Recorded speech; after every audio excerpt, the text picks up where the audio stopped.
Isaki News et Télévision. L'homme est simple. José Young. Pakistan ma bien. Vie et l'image. Il y a un temps pour toutes les choses dans ce monde. Sosola. Sosola. Yeah, yeah, yeah. Sosola. Bonjour à tous nos très chers fidèles abonnés, nos très chers fidèles téléspectateurs d'Isaki News Télévision. Boye malamu na émission na bino oyo bolingaka mingi pe o bolandaka toujours na kata chaîne oyo e bengami na kombo ya éveil du peuple. Émission oyo wapi e yaka ko éveiller conscience ya bai Congomani de partout dans le monde bisika inso o bokutamaka. Oyo ezalaka présenté na humble présentateur na bino Plati Lukaou, l'intelligence au service de son travail. Na kati ya plateau na nga lelo nazanga moko te nazali na moko molobeli ya bana Congo oyo wapi abengani na kombo ya Blaise Lumbu, les sentinelles et les gardiens du peuple pour la démocratie. Donc yende tokomeka mpe kosola na ye ba actualité oyo ezali au top makambo ya congolité oyo eza kopesa penda trouble makasi na kati ya République démocratique du Congo et pas ya bayi politique oyo baza na ba nationalité de père et de mère te tokomeka mpe ko développer ngona mozindo et puis du jour au jour na province ya Okatanga bandeko bayi congolais bako kufa mikolo nyonso tokomeka mpe ko décortiquer ngo lisusu na mozindo soki po na nini ba actualité ezali ebele et puis ce qui se passe actuellement na kati ya Lamuka invité nanga a komeka mpe ko expliquer biso na moi mozindo muke wana ezaki ba titre on a pesi mais d'autres beaucoup découvrir ngo na kati émission on a lobby en tout cas ko zapper émission te l'ande émission qui non asuka beaucoup za la satisfait. Là je dis un grand merci na ba abonné nyonso ya chaîne oyo o ba pesa ka toujours biso litoi tango nyonso to yaka na itando inene pona ko présenter bango basango oyo wapi makoleka na kati ekolo Congo. Là en particulier, na pesi le sako mingi na José Young, l'homme simple, ba coup de chapeau na yo, na bosani pété, maman Mifi Kabelo na France, ba coup de chapeau na yo bisiko kutami, je crois ko landaka ngai, bozali ebele, na koki ko bosana te, la patronne maman Rose, sponsor numéro 1, number 1, ya Isaki News Télévision. En tout cas, toko fongola déjà ma solo, bon appel mission te, bon landango, qui non asuka, il y aura de vérité et de vérité au boko découvrir na 4e émission oyo. Ce qui rejaza monoko moko nanga ko fongola déjà bilili bo découvrir invité nanga ya mokolo ya lelo o wapi na bengaki na ibandeli na kombo ya Blaise Lumbu qui je dis déjà bonjour et puis bienvenue mon mboka. Ouais, merci de konanga journaliste ndenge au sepel ko bengisanga na plateau na yo. Na sepeli penda mingi po toumeli ya toume pe ba émission to le karaté mais na sepeli na ngolo nzambe ndenge suto lo balisu mambu ya mboka na biso Congo o tozo benga ki la plus belle femme de RDC o mibale belé bazolula yango pona bozuna biso moko yango tokomi kokufa la mboka o yango moni na sepeli mingi po bayi Congoman bayoka vérité o tokoloba kati esika o matondo mingi mwana mboka epi matondo pe na yo pe ndengo disposaki ngonga ya ko yamba ngai to ya ko ya na plateau na ngai po ke na yamba yo. Merci. Alors bazolando partout dans le monde na chaîne oyo Isaki News Télévision, juste un mot pour na bandeko nyonso ba kozali baku ya kolanda yo na kati ya chaîne oyo. Bao balinganga na bao balinganga te na bao basepelaka na nga nzamba bomba bino abatela bino tozawa pona o défendre nga naza mutoyo na o défendre mboka sans intérêt nazo défendre pouvoir na biso o to sala 37 ans de lutte tobunda lelo eboti mbuma. Il faut peuple congolais se retrouver tant na mona mamuso zo marché te naza bankité il faut na lo banaza bankité. Merci. Matondo mingi mwana mboka en tout cas yo oyo ko tombe penda na chaîne opona ko suivre émission oyo na ko senga no kaka olanda ngo kino na suka ko zapete to fongola masolo na maima koleka actuellement na kati ya province ya Okatanga bandeko bayi Congomani bako kufa chaque jour to koyeba te nini ezali cause ya ba massacre to ya ba tuerie ya liwa oyo wapi eza to ekomi na minute ndenge nazolo ba chaque jour na kati ya Okatanga. Nini ezoleka kuna mwana mboka eloko na koyebiso journaliste ta malobi atosali 37 ans de lutte mpona kolibere Congo na boumbu ya ba étranger o baza ba nationalité douteuse ya kolibere Congo eloko oyo ezosala nga pasi ti lelo batu oyo baboma Kabila na pouvoir bato bafingisa Kabila na pouvoir nde bango nde bakoanvie lisusu pouvoir oyo ya biso bato oyo baboma bacombattant bato oyo bafingisa bafinga bacombattant bato ya sanzete bango wana lelo bakomi koanvie pouvoir na biso makambo ezoleka na Katanga oyo bazobenga Jean-Jacques Kiabula gouverneur ya Katanga oyo aza incapable ya kosilisa insécurité na Katanga nazalaki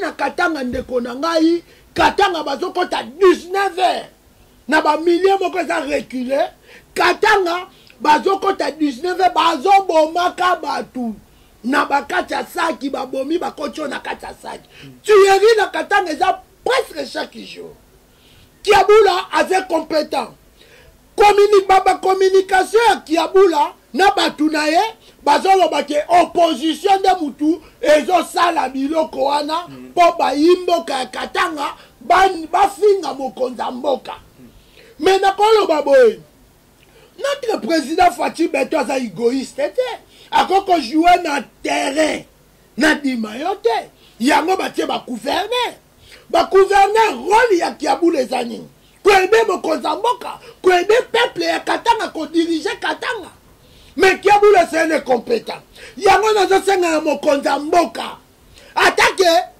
aigle attaque sentinelle de la République muto kokamba Katanga o ezali le père et de mère ezali Serge Konde.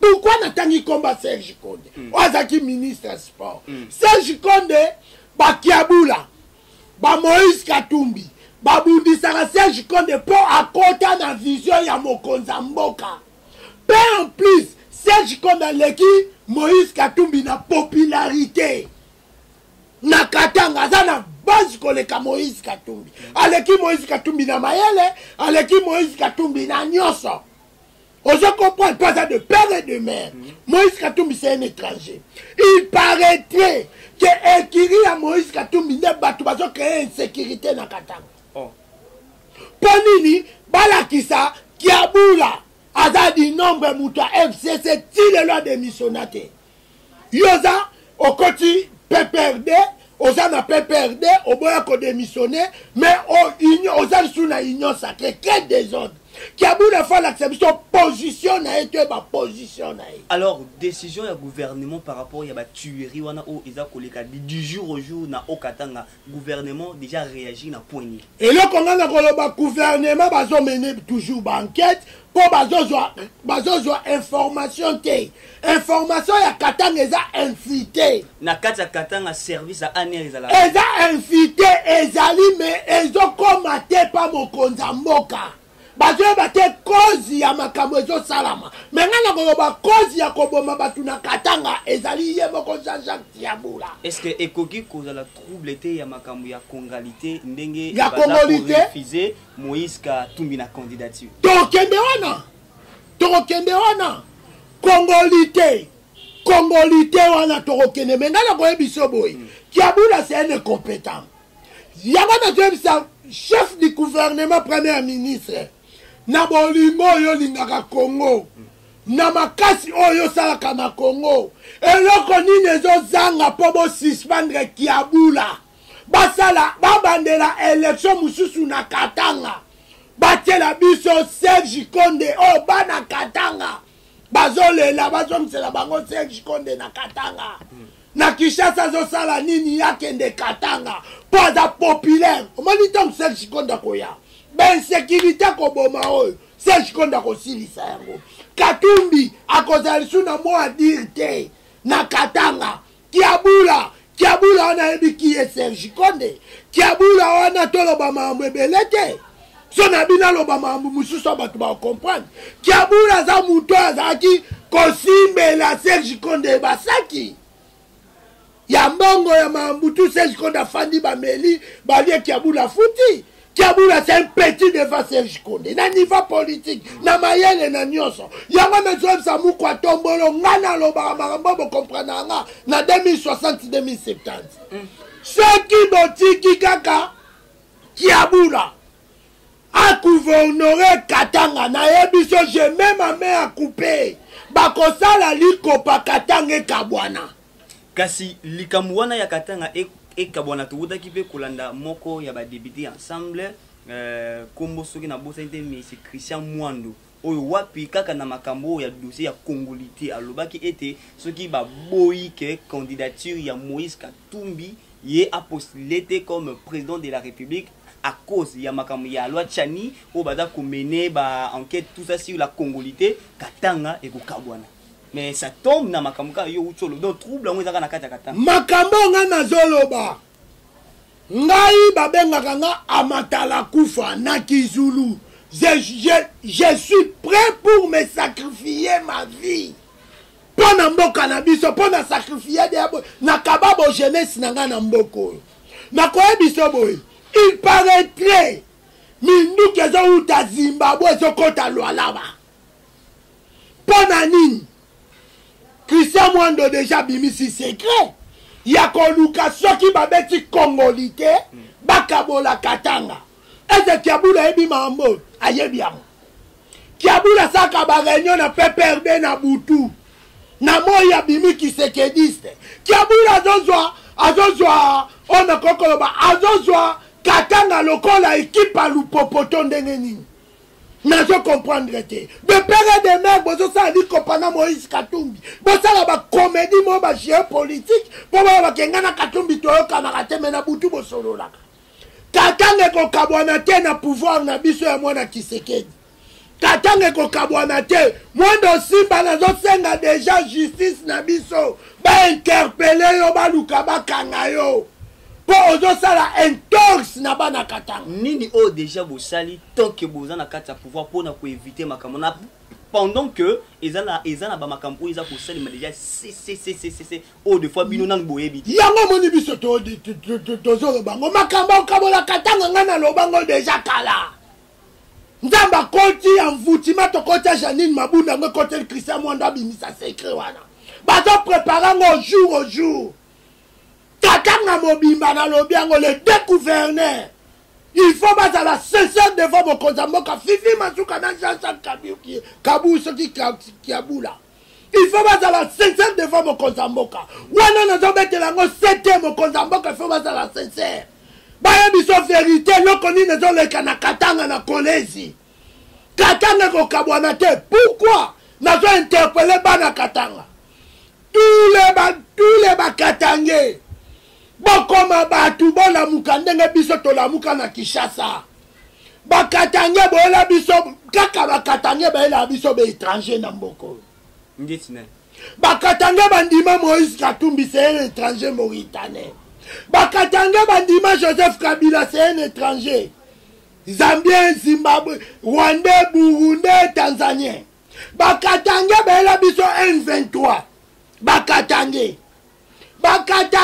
ozomona bandima Kabila akota na mboko na ba rebelle pa boto la mboko Kabila le père bakatange c'est beaucoup kozwa mémoire wana ke bino bakatange boko telema te po na mboka na biso boko telema te bozo lindaka toujours que ba étranger bakamba biso na ke na Katanga monsieur o ezaba beta lisolo te mama moko zo bisangai bino penda bokomisa Moïse Katumbi congolais.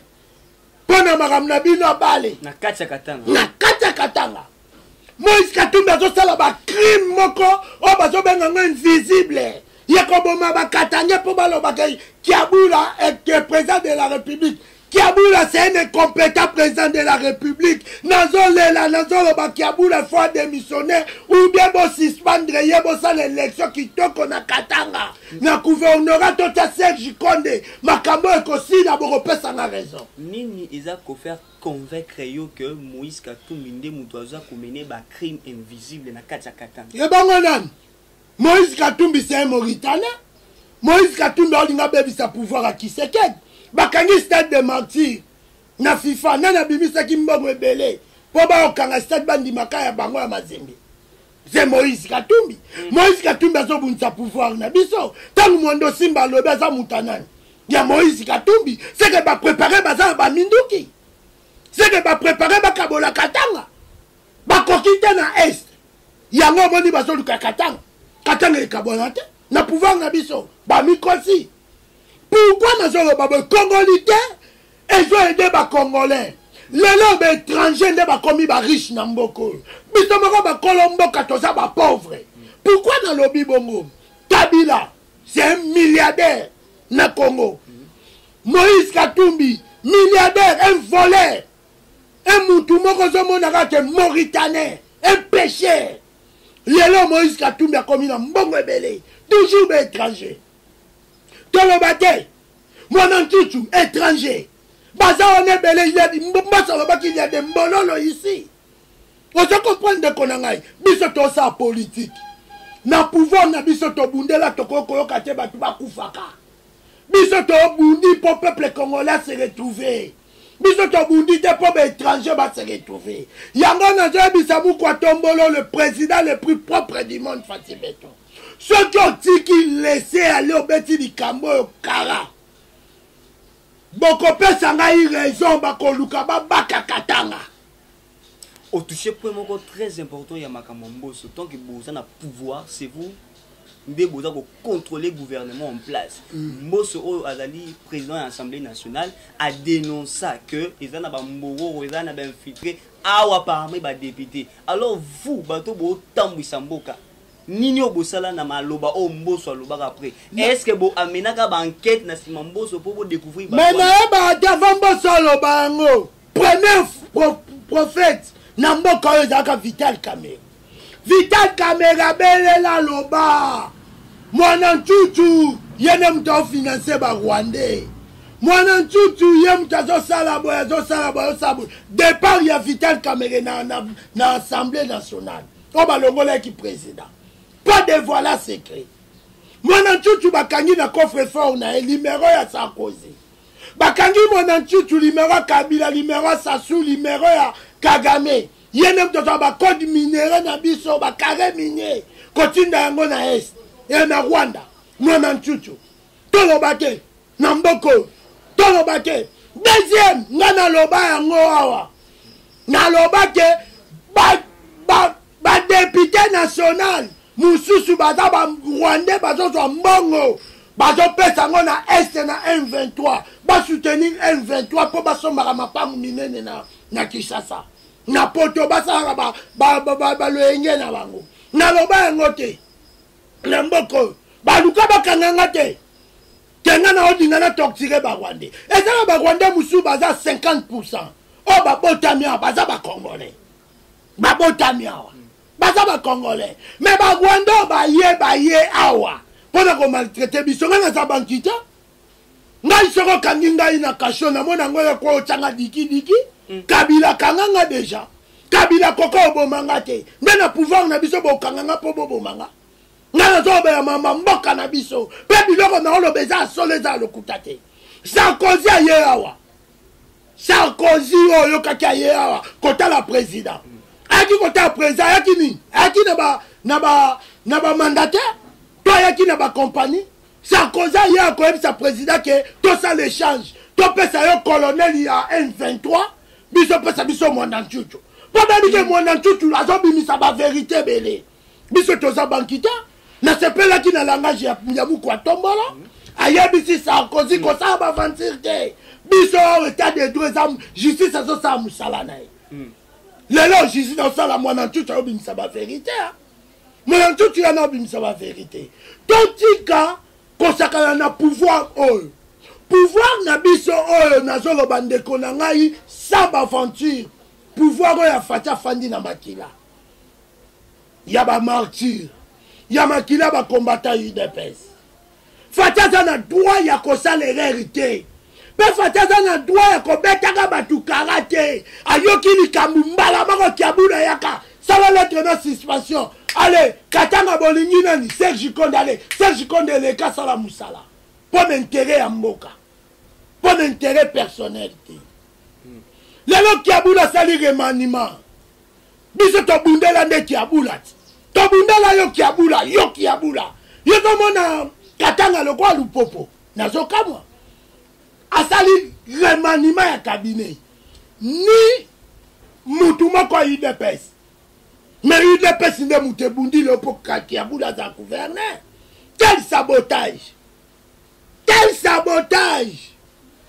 mutu FCC azotia toujours batu na ye ya FCC biso tobundela FCC te biso tolingaki FCC longwa biso tolingaki FCC ya kotravaye na biso te na nini na maele nini bazalaki na Kabila bamemie na kunda balingi bamema lisusu mokonzi na biso na kunda esimba te yango moni nazobelela deja Kiabula a démissionné dans l'immédiat. Élection, président de la République, il lance un message élection fait salamana Katanga. Bana Katanga ba pona. Ba député provincial ba pona. Gouverneur Yassika, oh bango moko ba ebisinga na belela Serge Konde. Oh zali na base oh Moïse Katumbi abanga Serge Konde. Kiabula memela Serge Konde malade. Yoye kutu nia soso. Nia soso. Serge Konde l'équipe bango tout na la politique. Matondo mwana mboka Blaise Dumbu ozo simba penda mwa ba po ebele tango solo banazo e badena simba nini na tika nini mais eloko est intéressé ngai outi kotanga makambu ya batu oyo baza kozala ka dénoncer du jour au jour et pas ya mwana nchuchu na sima ya arrestation na ye mais soki natali na makambu outi ko salima actuellement na kati ya Union Sacrée. Je crois que Union Sacrée est commis actuellement plateforme politique. Mais tant que mon a baio bada ba lié na kati ya Union Sacrée, il y a d'autres noms au bezala qui cité pas moi na chuchu na ba combo ya ba politique au na kati ya assemblée moi na chuchu a citaka mais tant que mon a bango pe baza sur na kati ya Union Sacrée. Et le Congo na webisa yo attaque zoba ya Congo ne ba benga nga zoba. Nanga zoba te na mayele na calcul politique nanga docteur Etienne Tshisekedi. Union Sacrée nga loba kiango déjà na tiango sous réserve.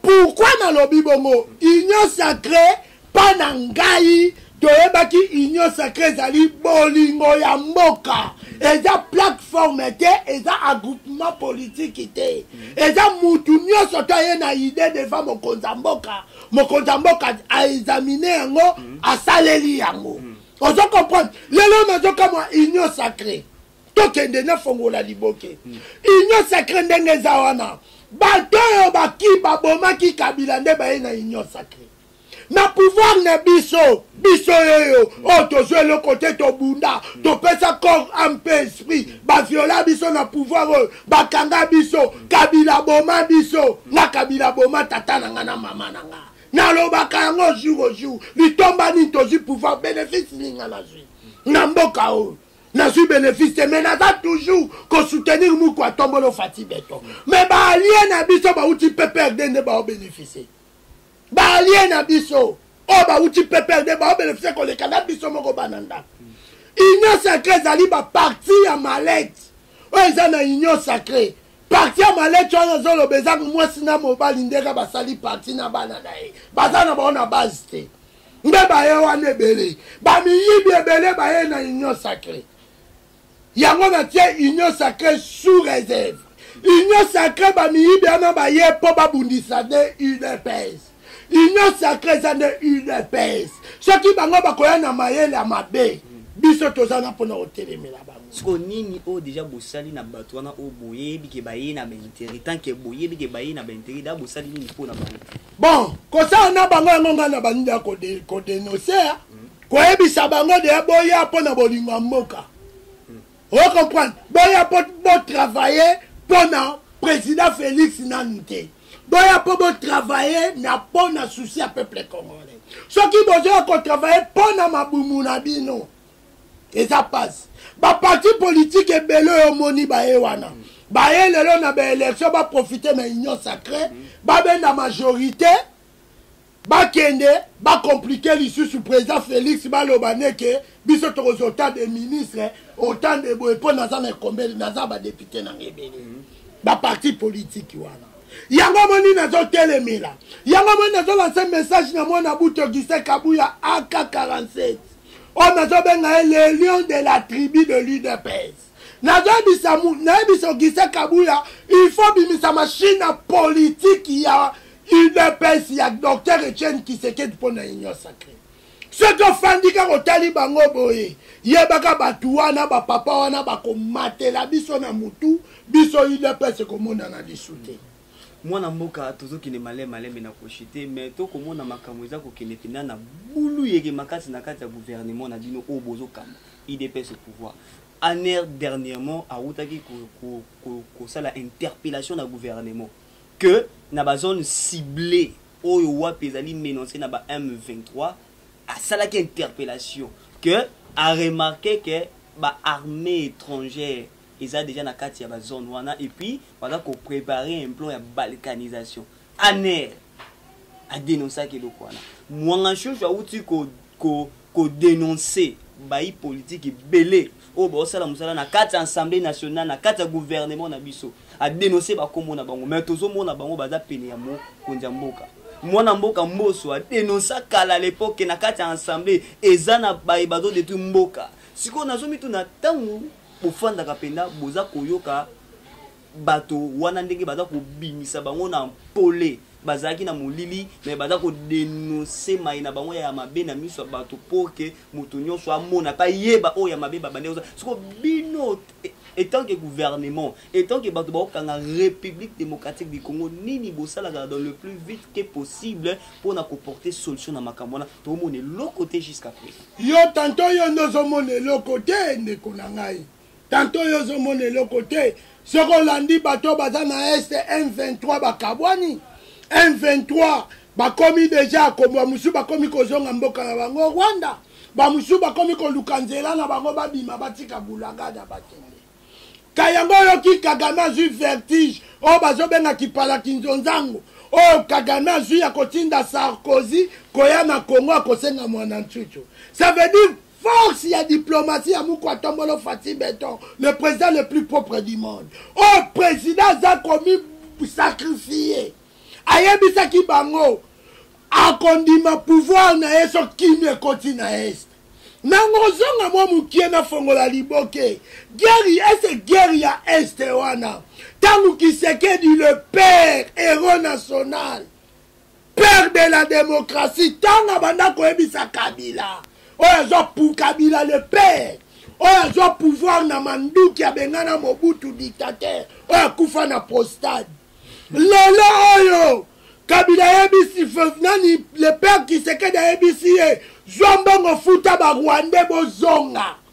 Nzoka contrat Kabila le père asalaka na Rwanda. Bazwa bulagana. Congo komi mboka ya Kabila le père akata yango lokola ye un rebelle moko boye azo pouvoir na makila lelo pour guerre ya est sali 25 ans 20 ans ya Kabila règne 18 ans ya Kabila 3 ans ya Kabila le père 20 21 biso na 4 ans sali lokola 25 ans ya bitumba o bango ba obundisa est lelo biso IDPS aussi pouvoir tolinga bande ko na biso c'est bakufa jamais toko travailler fiango fatia pesi corps et âme esprit na guerre SSI là malgré que ça politisé guerre wana ba occidentaux ba mi yebi par na bango ba président Afrique mususu ba mi yebi par na bango mais Kagame nazo bimazoba pour comprendre mambazo salate azo comprendre te yango moni totika Mukwa Tombolo kimia ndenga tosala diplomatie na ye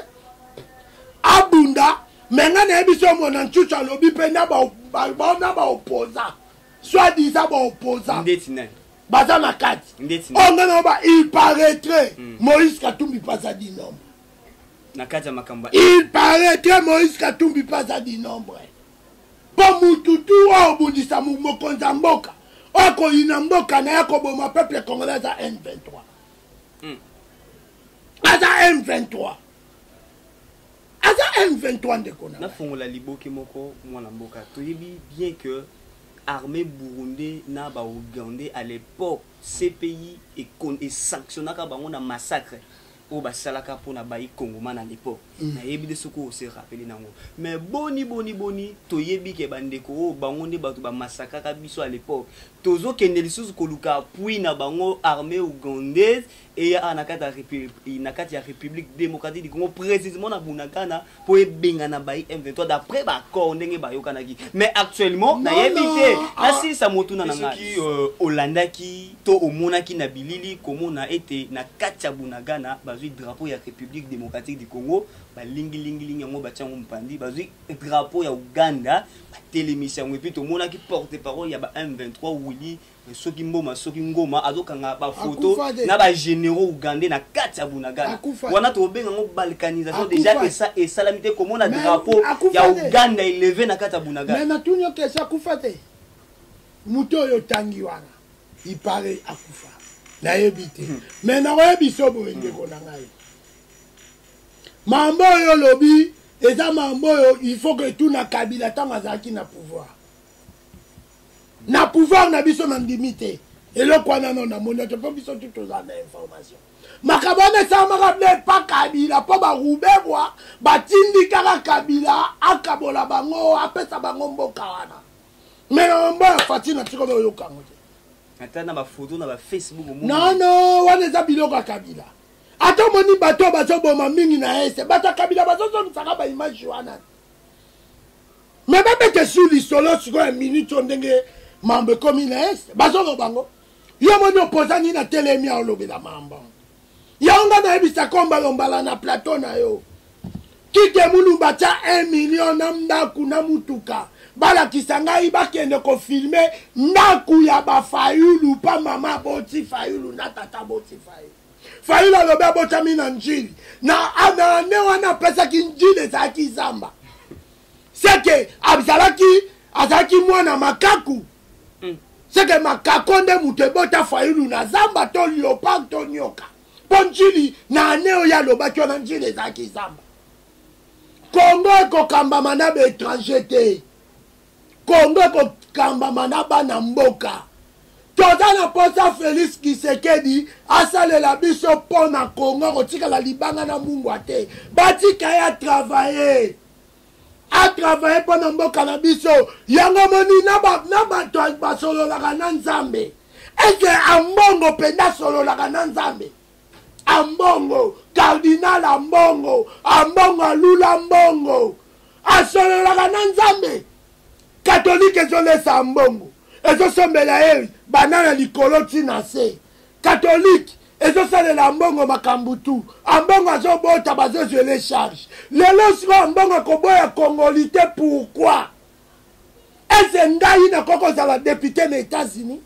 ese ngai nakozala député na France Congolais ça bien-être ba Congolais et héritage ba Congolais merci Noël Tchani merci Vienanga Tchingi Pululu il faut te aider mboka yango nazobenga force ya union sacrée bolingo mboka nga lingi mamba plateforme te nga lingi bolingo ya mboka lelo gouvernement moko magnifique tomoni Jean-Pierre Mbemba na défense tomoni fe na biso kamere na budget ozo bunda kita dollar ozo bunda kita biloko félicitations courage toza sima na yo ngai mututu président Fatia Tiaka ngana na kotela ka epaza muto aza na vision pepe na vision mokonza mboka mais toza na vision mokonza mboka te na kotake ndeti bakiabula bafifi masuka na kotake bino siko nini ezo simba de na ndeko na fifi masuka aza ndeko te aza mama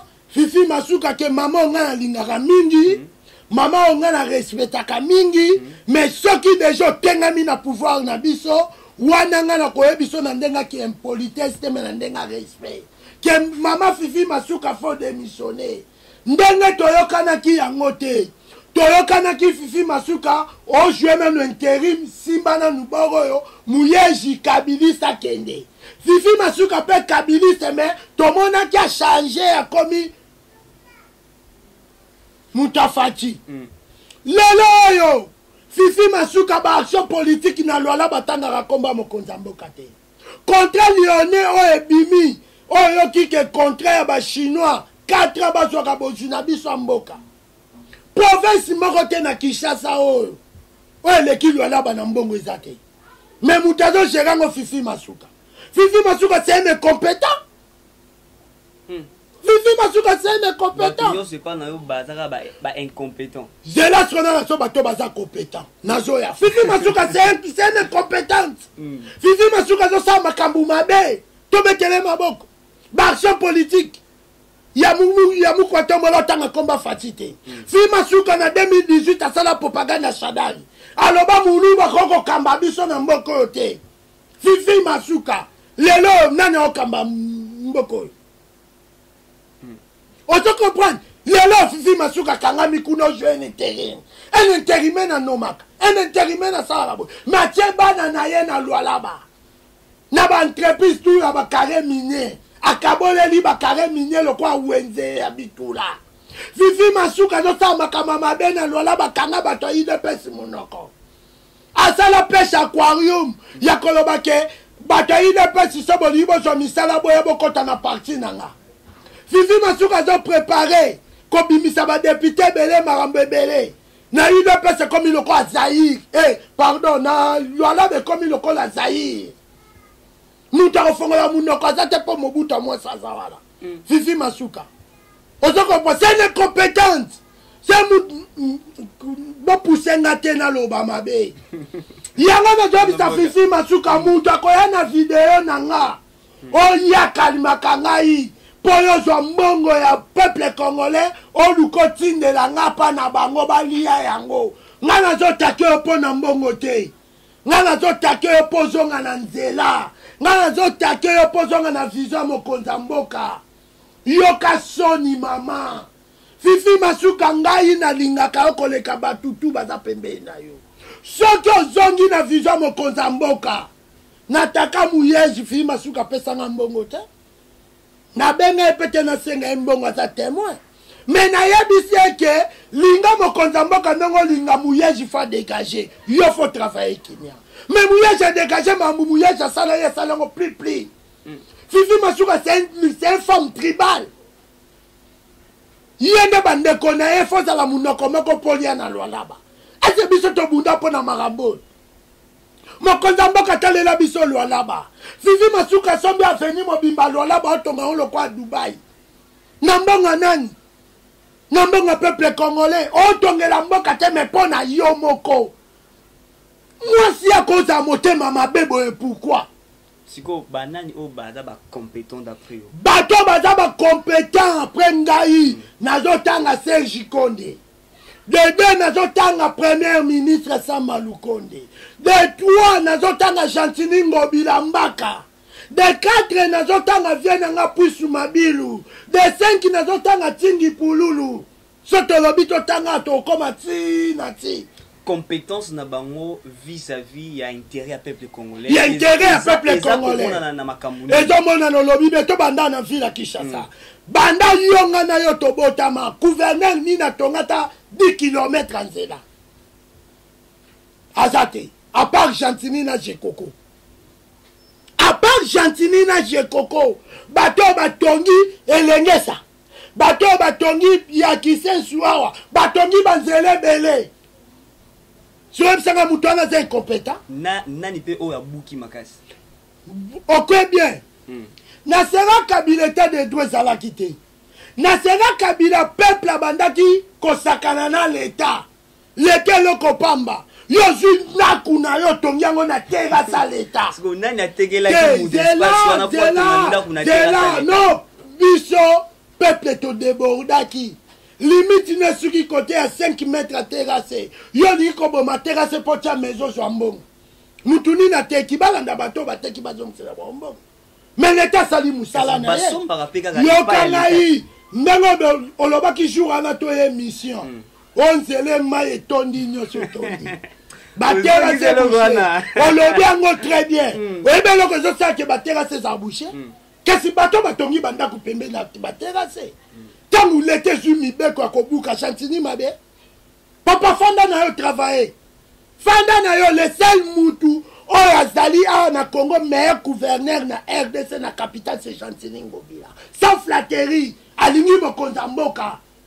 alingi mokonzi ya mboka biso be toobundisa Gentini pamba bakadia pemba bafumutu babadianza je koko yo nazo travailler za vision mokonzi ya mboka te je koko yo nazo travailler te matondo mingi je koko zo travailler mabe yo za journaliste olobi na kotonga na yebi de soko yebaka komina Kimbaseke malamu kobanda cimetière ya Kimbaseke kino Saint-Thérèse nzela wana faso ya kobuka na nzela ezalaki bien bayaki kotimola ngo po batia soki tio ya mai banda batia tio ya mai na se donc nzela wana bato bakoma il faut osuka soki na en atokolo ok ti terminus olobi eloko ya kuna bazona ngote zela na expliquer yo nani azomona ngote nani amona ngote bato babengami na kotonga mboka ko obongisi réponse omoni il faut toyeba ba prince to banzela ezali na gouvernement central na gouvernement national. Gouvernement central ezala banzela oyo o baza capacité ya kosala yango. Na bazo comprendre. Nzela oyo zolo bawana Kimbaseke Luka Gizayo. Ministre Gizayo, Luka gouvernement. Ne batu bako Luka kosa nzela wana. Ezala na capacité Gentini Ngobila te. Donc eza munene munene eza gouvernement de mutoko sala yango gouvernement national pas central bazana ba limite na ba limite oyo place gouvernement central e ko sala na gouvernement national mais na ounga na yebi moto abengami ko kamba egumba mobimba ya Kinshasa comme donc gouverneur donc azana makoki ya kusimba pe ya kotala bisika iso ya Kinshasa azana makoki ya nzela nyoso to ya Kinshasa azana makoki ya kopesa pe rapport na gouvernement national po baluka batala eloko nini bakosala eza na capacité Gentini te botika vient na ngango bilambaka fanda bokoseli ba makambo aza na justice bokoseli makambo ndenge na ndenge ye pas infatigable azo travailler toujours aza na vision mokonza mboka yena mokitani na ye Jekoko papi ya Kingabwa bazo travailler kitoko ngana pesi bango longonya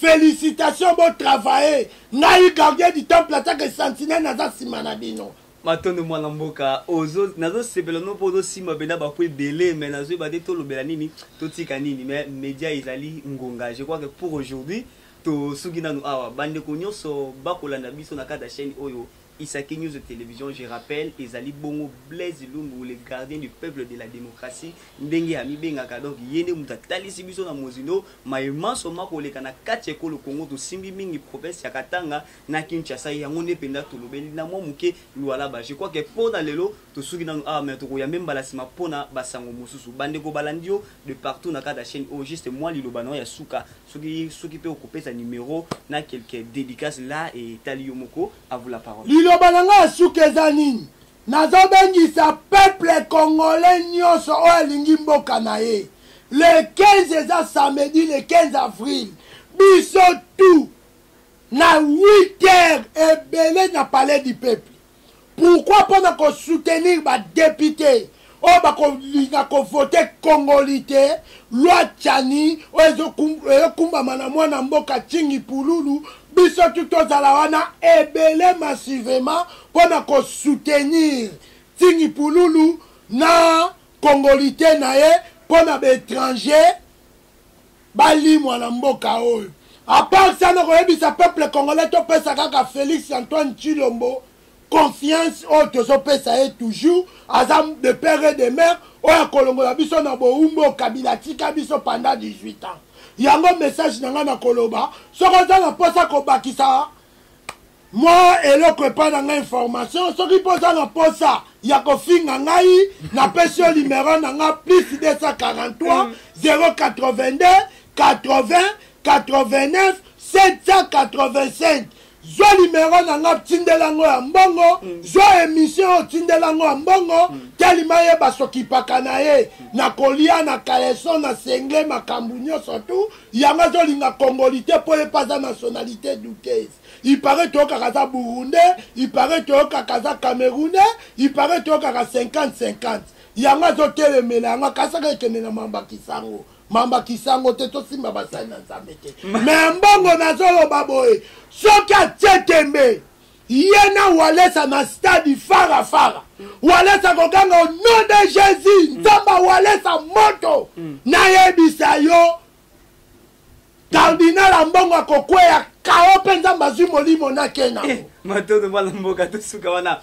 En tout cas, eh bien, nos très chers fidèles téléspectateurs de cette chaîne, allais-je dire, Isaki News de télévision, nous voici arrivés au terme de cette émission. Je rappelle qu'à l'antenne, c'était votre humble présentateur de cette émission Éveil du peuple. Je crois que tous les Congomani au balandi émission au baza vraiment éveillé makasi na maïmons au invité na ngapenda à limbolé libiso bisiko banaki ko soso lango malamu te peut-être ozu bo sosoli. C'est pourquoi émission au ebenga maka éveil du peuple. Donc eza émission yaka ko éveiller conscience ya baï Congomani de partout dans le monde bisika beaucoup tanaka.